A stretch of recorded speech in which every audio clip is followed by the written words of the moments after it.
Good morning, everybody. Hope you all are doing well.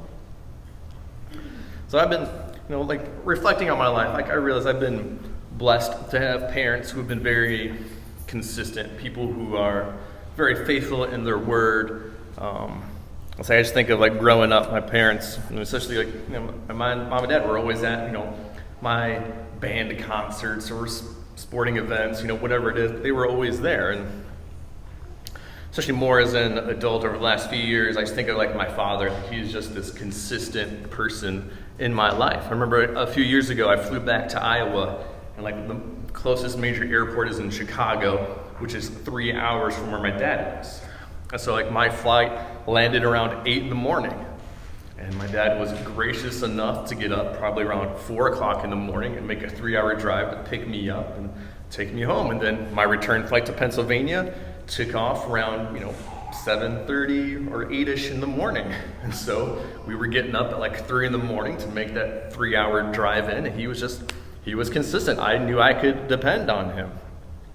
Other times in my life, when I was living in Chicago, single, it's my car broke down, it wasn't starting. I'm what do I do? So call Dad, Dad, my car's not starting. What do I do? He's well, you got your wallet on you? It's yeah. He's do you have that AAA card, that membership I pay for you? Do you have that in your wallet? I'm rifling around, yeah, I got it. He's call that number, tell them what's going on. They'll come, they'll tow, they'll take care of you. I'm oh, okay. So even pointing out the obvious, reminders, it's thanks, Dad. Thanks for reminding me of that. Even my taxes. He did my taxes for me all the way up until I got married. I got married at 28. My dad would, I never asked him, but he was just I'll just do them. Okay, I'm not going to turn that down. But he would, again, I was living in Chicago even, he would drive up, hey, I just need you to sign these papers. I'd sign them. He's all right, I'll take care of them. I'll get them submitted for you. And I was thanks, Dad. I'm 27, 28, and he's just, it was great. But now I get to do that fun task. He did it old school, by hand, paper. I got my TurboTax. It's so easy. I trust them, good or bad, technology.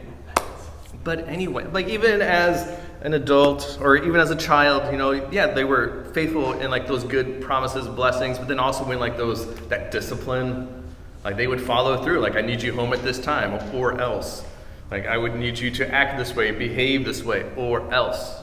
My parents would follow through, be it spankings or timeout or losing privileges. They were consistent, and I knew that they would follow through on their words. Do you have people like that in your life? Parents, other relatives or friends, people that that, man, they're going to stick right by your side no matter what, good or bad. Maybe we had coaches or teachers, mentors in our life that are there to encourage us, challenge us, set goals and expectations. Teachers, they want to pour into their students' lives. And sometimes that means they're able to give them good grades or great encouragement, and other times it means, oh, you didn't pass this test.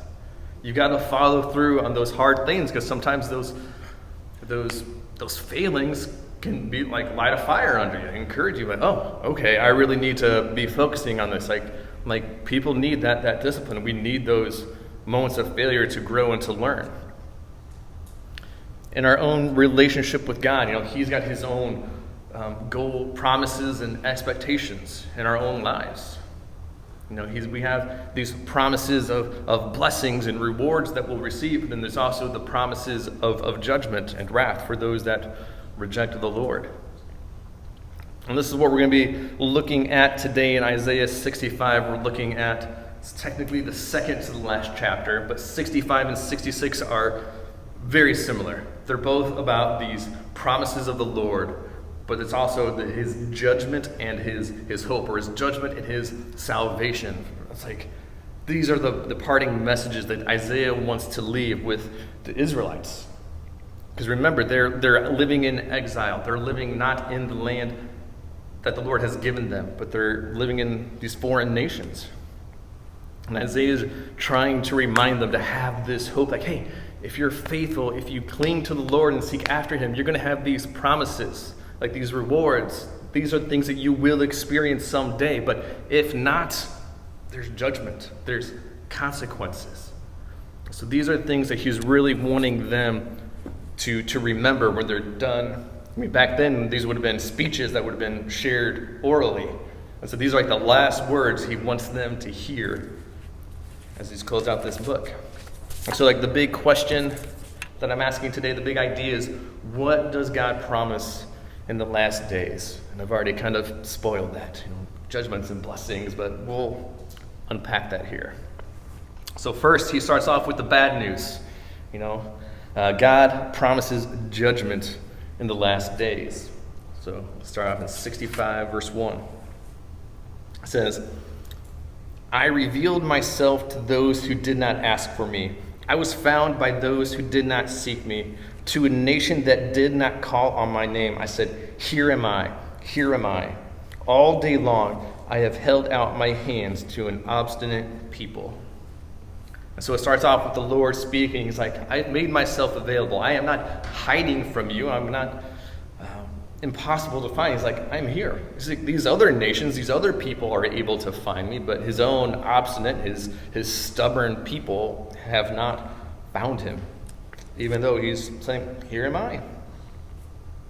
He goes on in 2, he says, these people who walk in ways not good, pursuing their own imaginations, a people who continually provoke me to my very face. So again, like his own people, they're just doing whatever they want. They are doing things that are provoking the Lord.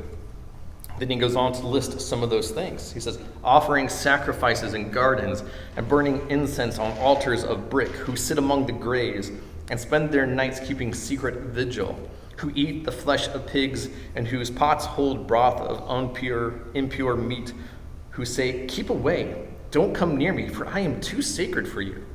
Such people are smoke in my nostrils, a fire that keeps burning all day. So we got a list of these practices they're doing. Either they're against what the Lord has told them in the Mosaic Law, like eating pork, that's a no-no, or it's these other pagan rituals. And yet, as these Israelites are doing that, they're saying, keep away, don't come near me, I am too sacred. It's like, oh no, I'm still God's chosen people. I'm still holy and set apart. They're these hypocrites. And it's these type of people that are smoke in the nostrils of the Lord. I mean, have you ever been by a campfire? You sit a little too close and take a deep breath, and you get all that smoke in your nose. I don't find that comfortable. I find that very irritating and just angering almost. But that's what it's like to the Lord, like these hypocrites who proclaim one thing, that they're holy and set apart, but then live a life pursuing pagan gods. He's like, it's this smoke in his nose that burns all day. So we see this, that God is being provoked. And then he goes on in 6, see, it stands written before me, I will not keep silent, but will pay back in full. I will pay it back into their laps, both your sins and the sins of your ancestors, says the Lord. Because they burned sacrifices on mountains and defied me on the hills, I will measure into their laps the full payment for their former deeds. So God's saying, there's going to be consequences. He won't be silent. He will be active. He will judge them. And some of the other scriptures in Isaiah that we've been reading on, he's been talking about how he's going to judge the nations. He's going to be judging the enemies. It's often been people outside of the tribe of Israel. But here it's different. He's also going to be looking and judging the Israelites themselves. Just because they're ethnic Israelites does not mean they will be spared from God's wrath if they are disobedient. So it's a stark reminder to the people of Israel here. That God is there. He has made himself known, that he is just there waiting for them to respond. And if they don't, if they deliberately choose not to worship him and go after these pagan gods, that there are consequences. Often when we purchase new things, there's often instructions on whether to put it together or things to take care of them so that they will last longer. If you buy pots and pans, they have this is how you should wash it. This is the way you should do it. I bought a lawnmower a few years ago, and you guys know I'm not the most handiest of men, so I did not get a gas-powered one because there's gasoline, you might have oil, you have to drain it. That's that's messy and sounds like a lot of work and things to remember. So I got an electric lawnmower, because luckily I've got a small enough yard that it works. But even with that, I feel like I'm a weird person. I get an instruction manual, I read it cover to cover. I did it with my grill also. I was like, what's in here? Like, what can I learn? I'm weird, I know. But I read through even the electric lawnmower. They got some guidance, things about how to charge a battery and how not to charge a battery and how to not overcharge it. And so, because I want it to last as long as it can. I don't want to spend money. I didn't spend a lot of money on this one, so I want to make it last as long as possible. Because if not, what's going to happen? If I'm not taking care of it, if I'm not maintaining it properly, the batteries are going to wear out, the blades will get dull, it's going to break. Because it's not a really nice piece of equipment. But, because I've had other experiences being younger where I buy things, I don't take care of them, and I break them. It's the natural consequences of life. And the same is true with God. He's got expectations. He's got a way for people to live our lives, to acknowledge him as the Lord and Savior. If they don't, there's consequences. So the application here is God will judge those that have chosen to go after false idols. It is what it is. His scripture is clear. If you reject God, if you reject Yahweh, Jesus Christ, there's consequences. And he will come through on those some days, or someday. So what does this mean for us who are believers? Well, it challenges us to think about our own relationship with God. For the Israelites, for those that have turned away from him, they weren't getting from the Lord what they thought they deserved. It's like, God, we should have been in the promised land. God, we should be your people. We should be protected. We should be winning all of the wars because we are your people. And because they are not getting the things that they think they need, they're turning to other gods, thinking, well, maybe this God will give me what I need. Or maybe this God will bless me. Maybe this God will help us get the land back. And so because God wasn't meeting their expectations, they turned away. So when we encounter difficulties, when we encounter trials in life, does our faith just go away? Being like, well, I'm one of God's people. Shouldn't I get a cushy life? Shouldn't I have all my needs satisfied? Well, are they really needs we need satisfied, or are they just desires we want? Because God is going to be the one that will truly satisfy all our needs. And as we he will be there every step of the way. So we need to reflect on why are we seeking God? Are we seeking God hoping for these specific rewards, or are we seeking him because he is all we need? And that takes just a lot of humility and a lot of honesty within ourselves to ponder those things. And so we see that God promises judgment in the last days, and then next we'll see the good news. God promises blessings in the last days. I'm really glad Isaiah decided to go with the bad news first and end with the good news. That makes the sermon end on a better note. So I'm grateful for this. So he promises blessings. Verse 8.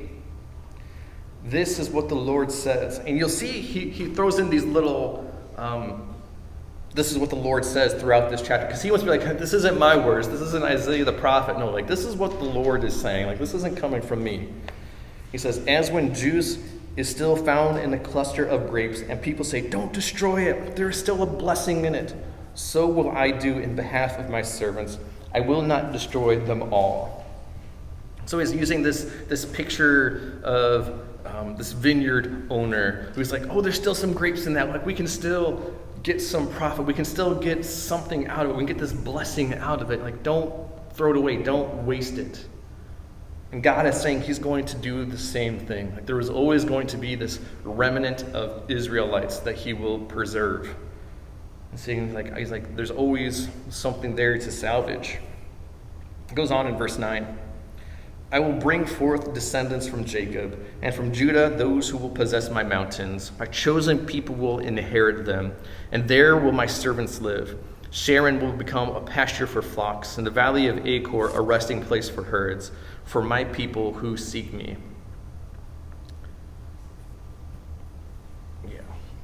Yeah. So we see that he's going to maintain, this remnant of Israelites. It's they will have land. He will fulfill that promise of them having a land to dwell in and to be. And then he goes on in verse 11. As for you who forsake the Lord and forget my holy mountain, who spread a table for fortune and fill bowls of mixed wine for destiny, I will destine you for the sword, and all of you will fall in the slaughter. For I called, but you did not answer. I spoke, but you did not listen. You did evil in my sight and chose what displeases me. So he's got, the other side of the coin. Those that have forsaken the Lord, those that have turned away from him. It's like they are destined for his wrath. It is something that they have chosen to do. And we get to 13. Therefore, this is what the sovereign Lord says. Again, he's like, this is not me. This is the Lord, guys. He says, my servants will eat, but you will go hungry. My servants will drink, but you will go thirsty. My servants will rejoice, but you will be put to shame. My servants will sing out of the joy of their hearts, but you will cry out from anguish of heart and wail in brokenness of spirit. So he's showing these two different outcomes. He's got those that serve him. They're going to have all of their needs met. They're going to have all of their dreams and hopes come true, that they will be truly satisfied and rejoicing. But those who forsake the Lord, those that have turned away from him, rejected him, they are going to truly understand their hopelessness apart from the Lord. And he goes on in 15. He says, you will leave your name for my chosen ones to use in their curses. It's like they will be in so much pain and just wickedness that their names will be used in curses. It's like somebody whose name is just automatically connected with wickedness. A couple of examples, we think of like Hitler or Stalin, these people. It's just there's no redeeming it. It's just that's like a name you never want to name your child, really. And so that's what he means by their names will be used as curses. But then he goes on, and it says, the sovereign, you will leave your name for my chosen ones to use in their curses. The sovereign Lord will put you to death, but to his servants he will give another name. And we've seen in other places in the Old Testament about he'll change people's names. One of the first ones that came to my mind was, you have Abram and Sarai. How about when God changed their names to Abraham and Sarah? He often does this when he's transforming somebody's life and putting them on a different path. That he'll give them this name change. He did it with Jacob. He changed his name to Israel. And we've read in Isaiah about how he's going to change the name of the city Jerusalem into the name of the city of the Lord. It means he's transforming. He's doing something special and unique with them. And he's going to do that with his followers as well. And then 16, whoever invokes a blessing in the land will do so by the one true God. Whoever takes an oath in the land will swear by the one true God. For the past troubles will be forgotten and hidden from my eyes. So then we have these promises that the Lord's going to be faithful, that he's going to show us this grace and mercy, and that when we make oaths, we can do it in the name of the Lord because he is true, he is faithful, he does follow through on all of his things. So in this section, we see that he's promising judgment, but there's also these blessings that complement those that are servants of the Lord. He's going to follow through, and it's you read it, it's okay, those are my two options. It's pretty easy. I want to serve the Lord. And this reminds me of this commercial I've seen many times for Capital One Bank. It's their slogan is about how they, it should be so painfully obvious to choose them as your bank. And then they give some examples. And one that I really enjoy is where these kids are playing some pickup basketball. And this 8-year-old kid is down to just the two people left. And one is Charles Barkley. He's 6'5", whatever, just this huge grown adult who can play a basketball. And standing next to him is an 8-year-old scrawny kid. And it's all right, who do you want on your team? It's a no-brainer. It's duh, I'm going to pick Charles Barkley. The man, I could just throw it up in the air somewhere and he'll just grab it and he'll dunk it. It's why would I pick another 8-year-old scrawny kid who can barely bounce the basketball? come on. So we read this, it's like, it should be painfully obvious, like, yeah, I want to be a servant of the Lord. I want to seek after him. Of course, when we look at the outcome, it's an obvious answer. But as we read in the New Testament, when Jesus is talking about this same decision, he says that the path is narrow that leads to life, but the gate that is wide leads to death. So yes, the outcome looks painfully obvious, but the beginning, making that commitment, that step of faith, that is hard. I mean, Jesus even says it's few who find that path. So I don't want to present it as like, this is like a no-brainer question to submit to the Lord. It's like, yeah, the outcome is, but that initial decision to submit, to die to ourselves, man, it's a lot harder than it seems up front. But we must rely, that he is the one way. And so the application here is just like God will follow through on his judgments, he will also follow through on his blessings. So do we understand these truths? Do we understand these two realities of life? Again, if we ponder these things, it should change the way we live. And knowing like, all right, we've got these blessings that are awaiting us. So like no matter what we're facing here, but we got this hope for eternity that's going to be even better. So hopefully that will allow us to endure and persevere the struggles of this life, knowing that these are just short, temporary afflictions we're feeling. And then hopefully also it allows us to, or encourages us to share the gospel for our friends who aren't believers, knowing like, hey, if they've rejected Christ, like we know what's awaiting them. And we want them to be spared that eternal reality. So I pray that we can just remember those things. And then thirdly, so we see God promises judgment, but then he also promises blessings. And thirdly, God promises restoration in the last days. He promises that he is going to recreate the world and make it perfect as it once was. We'll kind of unpack that. So verse 17 says, "See, I will create new heavens and a new earth. The former things will not be remembered, nor will they come to mind." So God is going to recreate the heavens and the earth. And when he's done recreating it, we won't even remember this life. We won't even remember this world that we're currently living in. We'll be so focused on this beautiful kingdom he makes that we'll be like, what? What was our former life? It's just like, it won't even be a thought. It goes on in verse 18. It says, "But be glad and rejoice forever in what I will create. For I will create Jerusalem to be a delight and its people a joy. I will rejoice over Jerusalem and take delight in my people. The sound of weeping and of crying will be heard no more." And we see here first in 18 that, man, there's going to be this rejoicing that's taking place.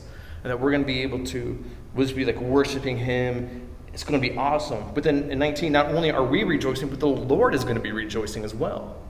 Which I think that's like a neat thing. Like we don't always think about God rejoicing. We often think of like the Psalms, like David's like, oh, we're going to praise in your temple forever. But it's like not only us, but the Lord. He's going to be partying. He's going to be dancing. He's going to be singing praises with us. I mean, it's going to be amazing. There's going to be no weeping or crying. It'll be gone. Then verse 20. "Never again will there be in it an infant who lives but a few days, or an old man who does not live out his years. The one who dies at 100 will be thought a mere child, but the one who fails to reach 100 will be considered accursed." Okay. This is one of those verses you're just kind of like, what? It's like I thought we're talking about heaven, but why are people possibly going to die? And like people are giving birth?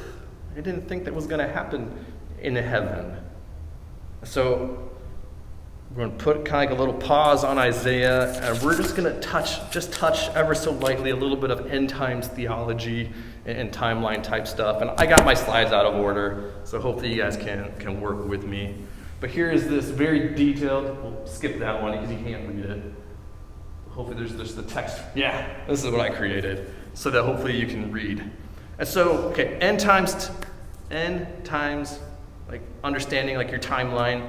there's two main schools of thought, but even under the amillennial view or the premillennial view, underneath those, there's all sorts of variations. So I'm just going to give you a very high-level, brief explanation.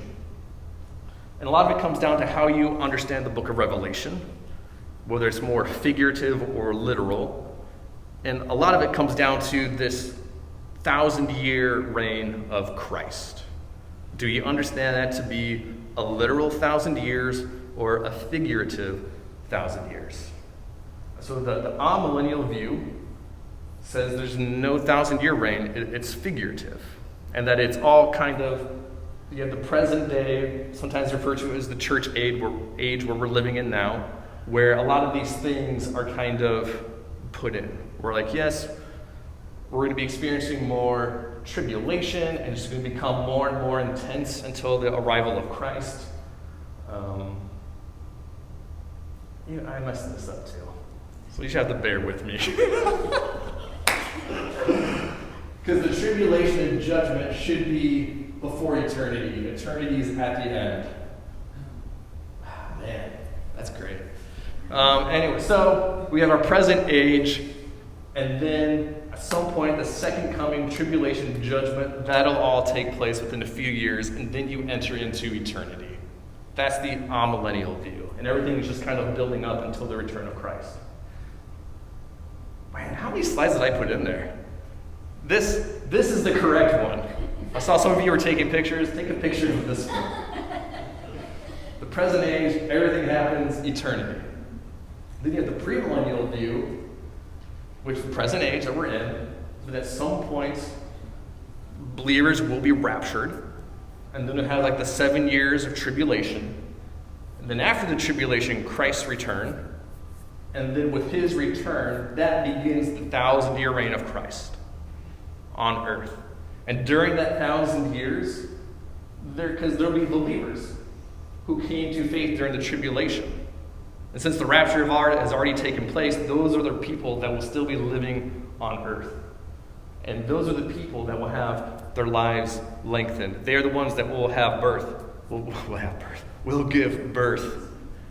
And they'll still have free will. And so people will still have the option to accept or reject Christ, even while he's living, like Jesus is on earth. But people will still reject Christ. It's like, no, I don't believe you. Because people like to ignore reality, even when it's right in front of them sometimes. So after that 1,000 years, then we enter into eternity. That's when everybody, those who are raptured, all the old saints, all the old believers, will come back to earth with a new earth, a new heaven, will reign with Christ forever in eternity. There you go. Now you all understand eschatology, the study of the end times. But so I believe, I lean towards the premillennial view, and these pictures that we're seeing in Isaiah is happening during the millennium range, the millennial reign, timeline.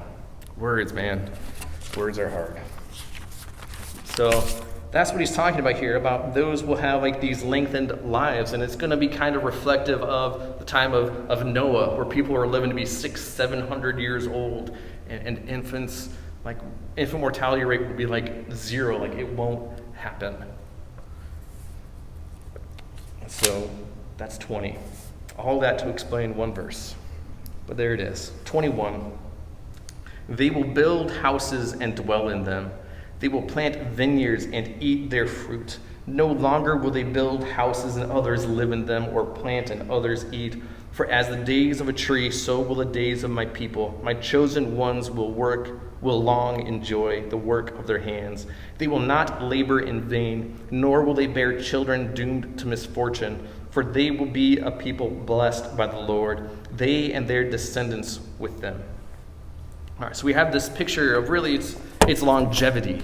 Because before the Israelites, man, there's always war, there was famine. They could never really build a house and plant vineyards, plant trees, and enjoy the fruit. Because that stuff doesn't just happen instantly. Often it'll take multiple years before a fruit or vineyard is actually producing fruit that you can enjoy. So what's happening, they would try to settle in a region, they would try to build a house, but then a war would come along and they were forced to flee, And they could just never really settle in and enjoy the works of their hand. But here the Lord is saying, like, no, you're going to have that.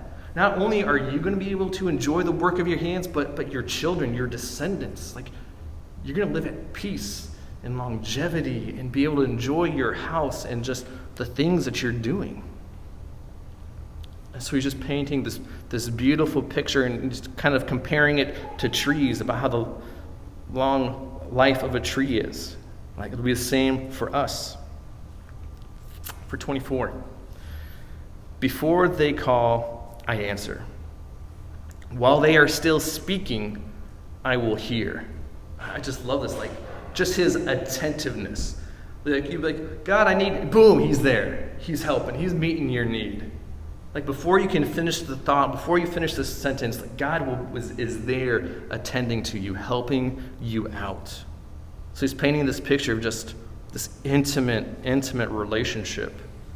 And then 25, the wolf and the lamb will feed together, and the lion will eat straw like the ox, and dust will be the serpent's food.